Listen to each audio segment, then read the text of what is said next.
turns into joy. And then I kind of went a little Anasazi on everybody. So a lot of people didn't get the connection, probably needed a little bit longer time. But it was all about the path you're walking is one you choose. Don't let someone else choose your path for you, and stay on the path that you're choosing. So in summary, my 10th speech was reviewing kind of what those 10 speeches were. And I didn't do it in that manner. I gave kind of how I was inspired by Toastmasters. And a couple of the reviews, both of them anonymous, said it was kind of like you were making it up as you went. So I thought, well, that is a really interesting comment. But isn't that kind of how it should be? Like it should, by the time we're at our 10th speech, it should just flow out of us. We shouldn't seem rehearsed. We shouldn't seem like, okay, what's the next sentence I'm going to say, or anything like that. So if that's how you're feeling right now, that you need to be to that place, don't worry. You're going to get there. You're going to feel rehearsed, and you're going to feel a little bit apprehensive. But it will, hopefully by your 10th speech, you're going to feel, I think some people are already there halfway through. So that was just kind of my review of 2016. I want to tell you a couple of stories, and I really want to stay on time. And boy, I have 8 to 10 minutes today, but I did say I would stay around 8 minutes because I don't want to make us go over. But I want to tell you that in my life, well, first of all, raise your hand, let's just say, and you can flip your card over if you wish not to participate in this poll. How many in the last month have had a trial you've dealt with? Raise your hand. Minimal, small, one. Okay, keep it up. I think this is on a game show. How many in the last week?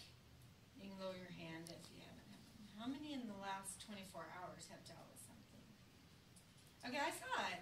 A loader taking someone's car away out there as I came in this morning. Someone's having a trial right now. Now I don't know what happened. But so we all are constantly in a state of needing uplifting. Having something that's going to, so I turned on Caleb and I'm like, the song that came on was Don't Let Him Steal Your Joy. I'm like, amen! I was like, right on, what a great lyric, you know, because that's what I'm talking about. Nobody can steal your joy. Viktor Frankl, as I spoke about before, in a cell in Auschwitz, or Dachau, I can't remember which prisoner of war camp was in, he says they can take everything except my memories and my commitment to choose how I am going to feel.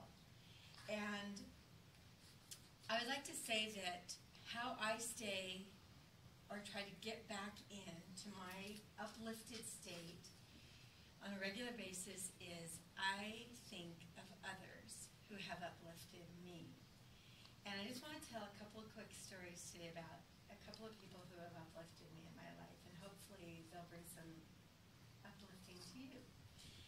The first one, and this is like crazy, one of those ironic stories, but this gal, it's going to be hard to see. Her name's Stephanie Clark Nielsen.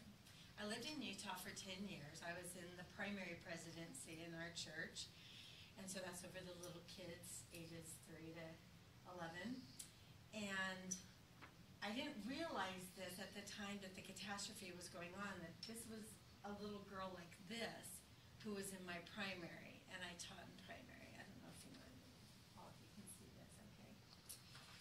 But the last year that I was married to my second husband, I started reading, I love reading blogs, and I started reading the Nini dialogues. I don't know how I found it, just surfing around, I found it, and I'm like, wow, here's her story. So in brief, what happened was, they lived here in Arizona. The husband's brother and his family lived in my ward, our church, that's what we call our church, a little ward. And they were in a horrible plane crash, a small plane. The pilot was killed. The husband he was able to get out of the plane, and he kicked her out, rolling in flames, out the plane door. She was burned over 90% of her body. I can't even count how many surgeries she's had, and the majority of them are here, even though she lives in Utah, where her big, huge Clark family support system is. Well, reading her blog, and it's NIE Dialogue, so if you want to look it up, it's very inspiring. She looked like this for a long time.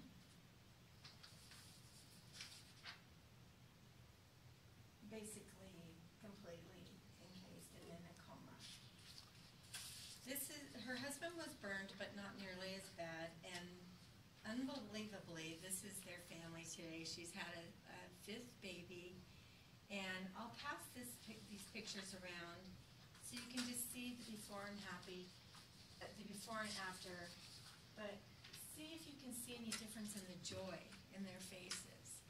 Despite this horrific accident and just the expense, the pain, the agony, the youngest child didn't even want to see the mom because she was so unrecognizable. And this is kind of a better picture of what she looked like before a few more surgeries. And her youngest child was scared of her.